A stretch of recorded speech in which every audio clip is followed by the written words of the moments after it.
रामशिला जब गई थी, देखो सैकड़ों साल से वो विवादास्पद स्थल था, लेकिन जिस संत ने भी ये सलाह दी होगी उसने कहा ये चीज़ राष्ट्र से, ये चीज़ किसी प्रशासन से निपटने वाली नहीं है, धार्मिक चीज़ भावना से निपटती है।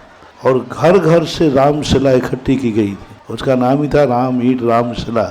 और उन भावना का है कि सैकड़ों साल की सत्ता जिस पर ना जाने कितने खून खराबे हुए, लेकिन जब भारत के घर घर से ही नहीं, एक एक व्यक्ति से भी, मेरा चतुर्मास उस समय कहीं अशोकनगर तरफ था, उस समय वो एक एक घर से जब घर घर की भावनाएं वहाँ पहुँची, बिना हिंसा के भी आज राम मंदिर बन गया।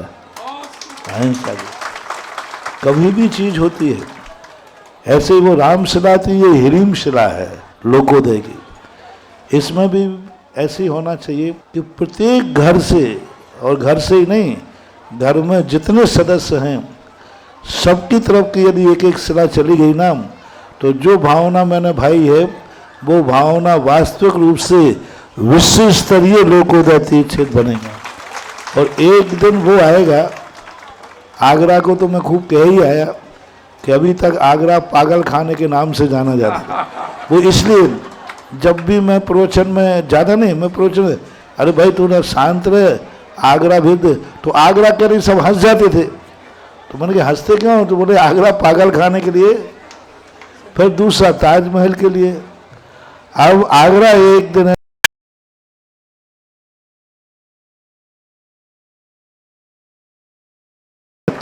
मान लीजिए तुम दक्षिण भारत में गए और तुमने कहा कि मैं टुंडला से आया हूँ, कोई नहीं पहचानेगा। और जैसे तुम कहोगे उस टुंडला से आए जो लोकोदय के पास है, तैसे ही तुम्हारे लिए लोग सम्मान की दृष्टि से देखेंगे, अच्छा लोकोदय के पास है।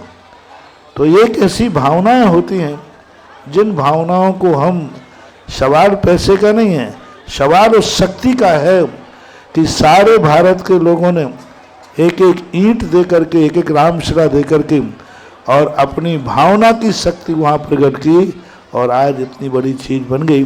तो ये सब भावना वाली बात है, ऐसा होना चाहिए। अब इस संबंध में तो सब भावनाएं जब सबकी होती है, अभी भावना के लिए तो हमने कह ही दिया, भावनाएं के माध्यम से प्रतीक कुछ भी हो सकता है। जब कोरोना आया था तो नरेंद्र मोदी ने सबको 5 मिनट के लिए घंटी बजाने को कहा था, थाली बजाने का। बिल्कुल।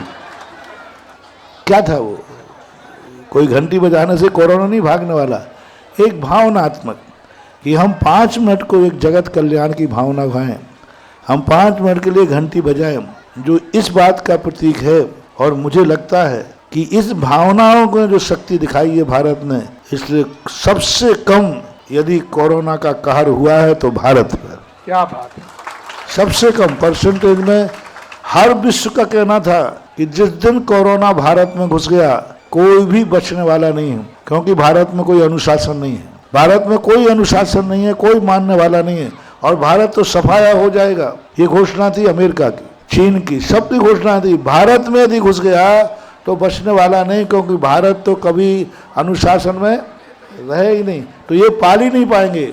और आज कमाल की चीज़ है कि सबसे ज़्यादा सुरक्षित भारत रहा है और सबसे ज़्यादा नाश अमेरिका का हुआ है, जो सबसे ज़्यादा, क्योंकि यहाँ एक भावना की शक्ति होती है।